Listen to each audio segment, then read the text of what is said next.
everyone, and welcome to Week 7 Firewalls for Advanced Security. So, this week we are going to be talking about firewalls, what it is, and why it's important for security. So, the first thing that we want to start with is what exactly is a firewall? Now, a firewall is specifically used to monitor traffic, ingress and egress. That means going into a network and coming out of a network. It's also a way that we can separate our networks from the World Wide Web or Wild Wild West, depending on what you're looking at it. Firewalls are also unfortunately blamed for everything that goes wrong. One of the things that you'll hear really frequently is, oh, that broke because of the firewall. Now, it's not always the firewall's fault, but firewalls are very complicated and it's very easy to misconfigure, which is why firewalls can get a lot of the blame. The idea behind a firewall is that we want to have a way of protecting our network from the outside. So if we have a network in a company, we want to have a way of being able to protect the computers and hardware within our network from other people getting access. Now, from a security perspective, we are going to want to care about that both because we want to make sure that the things that we are in charge of are protected. And also because if we are trying to test these protections, we have to know how they're going to end up working. Now, firewalls are different on different operating systems. Firewalls are also interacted with differently depending on the system that we're talking about. Now, if we look at Microsoft, we are going to have things like Windows Defender Firewall, whereas if we look at a Linux system, we might have Ubuntu's uncomplicated firewall. The basic idea is if we think of the firewall as a way of partitioning off our systems from the outside world, kind of like a large rock wall. If we have a large rock wall around our castle being our network, we have to have a way of being able to interact with that rock wall so that we can allow visitors. It's important for people to be able to come into our castle and leave from our castle because they are going to bring important things like, food and memes. So we want to make sure that we are able to control who's coming in and who's going out, where the holes are and where the doors are. The different ways that we can interact with our firewall is how we can set up windows and doors and make sure that the correct people or websites or IP addresses or whatever it is able to get the access that we want to be able to give them. Now, there's actually quite a few different kinds of firewalls. We can have hardware firewalls and software firewalls. We can have static and or dynamic firewalls. There's different ways of being able to classify the different types of firewalls that we are actually looking at.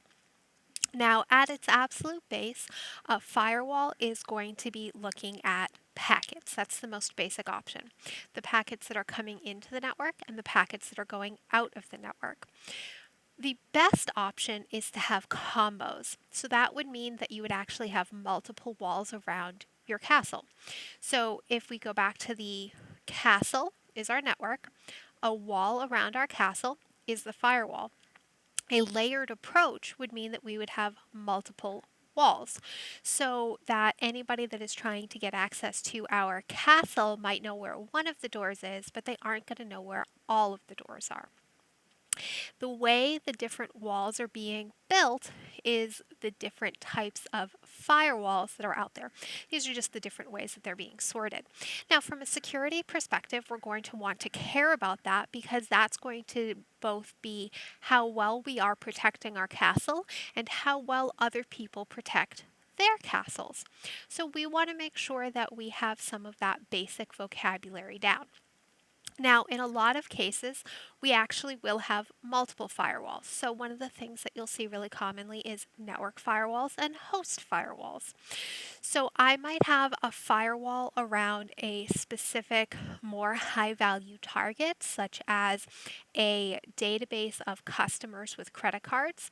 And then I might have another firewall around my network. So, you have to get through both walls to get to my very valuable data.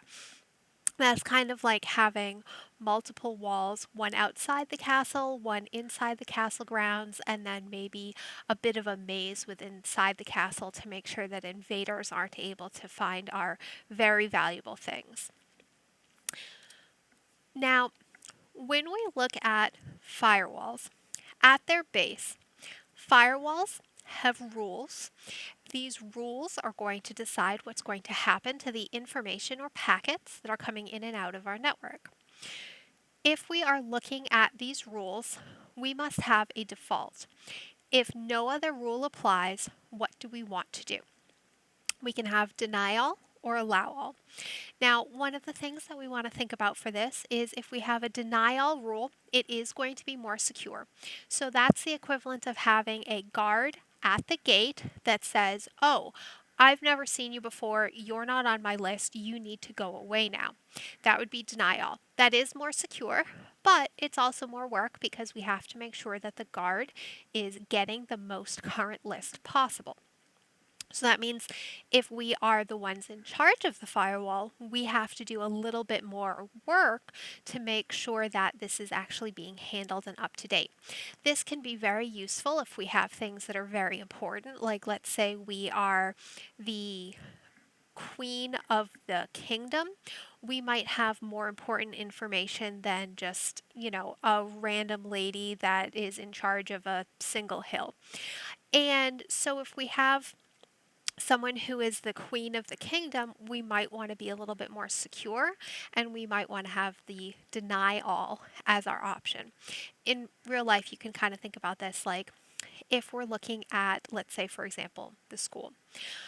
We would not want to have deny all as our choice because there are so many different things happening on campus. If we had to have some way of being able to give a rule for every specific thing and every specific teacher and every specific class, that would be so many rules it would be ridiculous. So instead we want to have allow all.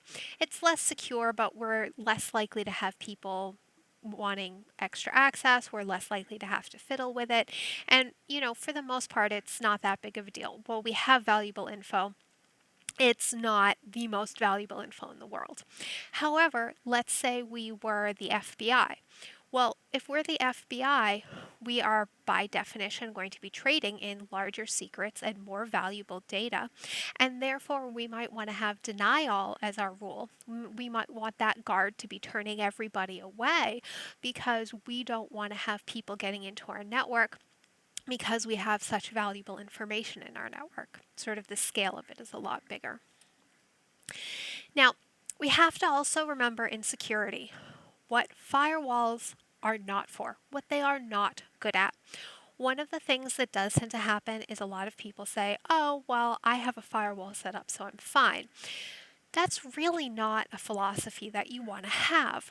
Firewalls are great at filtering packets and saying, I don't want to allow this MAC address. I will allow everything from that IP address. They're really good at that. Firewalls are not, however, going to help you against things like social engineering threats. A firewall is not going to protect against somebody calling into your company and socially engineering somebody that works there.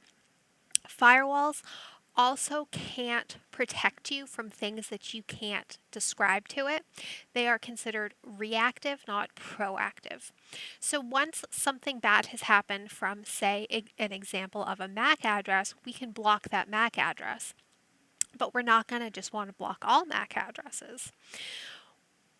There are also some things like, for example, social engineering threats. Firewalls are never going to be good at. That's not what this particular layer of protection will give us. A firewall will give us protection from somebody sending packets into our network from a specific place or in a specific way, but it's not really going to do anything about somebody in the company voluntarily giving information to somebody because they were socially engineered. Firewalls are good protection for some unauthorized remote access. Now, scammers can obviously still get through browsers, social engineering can still give up information, viruses will still get access, but it will prevent some unauthorized remote access. It will prevent a lot of the sort of script kiddie type access. It's also great for an extra layer of protection for legacy systems. If you work in a company, you have legacy systems. There are basically no companies that have been around for more than a couple of years that don't have some kind of a legacy system. Now, a legacy system means that we have hardware, software, or both that are a little bit older, and they are therefore probably not as up to date. So this could be, for example, a mainframe. You have a mainframe that is processing some of your financial transactions. This mainframe was written and started in the 80s. It is probably unlikely that this mainframe is still getting updates and it is still up to date on security from, 1985 and 2022. So firewalls can be a good extra layer of protection for things that cannot protect themselves, as well as some newer equipment, hardware, software, or other. You can also use firewalls to block access. For example, some employers do not like their employees on social media. Some employers do not want their employees going to other sites. There's also been some things happening where, some places will want to redirect all traffic.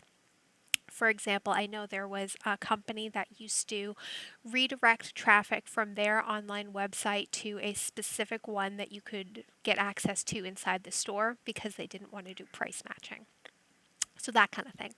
We can block access to sites. We can block access to sites for specific people.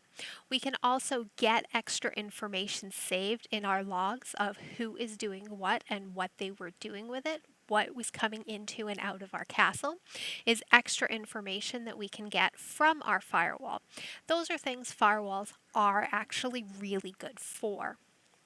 Now, for security, you're going to care because we want to think about how we're hardening systems. Hardening systems, as we remember, means we want our systems to be more protected whenever possible. We need to know how they're set up and what their limits are to make sure that we are able to mitigate them. It's important to remember that nothing is going to be perfect, and the best that we can do is hope to try to minimize the issues wherever possible. So we want to know how a firewall is set up and what it's good for so that we can have other protections set up for the things that it's not good for. We also want to have it for testing limits of the system. So if we were doing, say, a pen test or we had a red team going on in the company, we want to know how firewalls work either from the red team perspective of how to get through it or the blue team perspective of how to keep other people from getting through it. And the best way to do that is know what a firewall is, how it's set up, what it's good for, and how to interact with it if you need to make changes. So we want to make sure that we are thinking about firewalls as one layer in our security system and remembering what they are good for with security so that we can have other protections as well. Now, most companies will have that layered approach. This is also known as the Swiss cheese model. And what's going to happen here is we will not just have security protections for lots of different areas. We will also have different security protections in one area. What I mean is, let's say we have a firewall. Well, cool, yay, go us.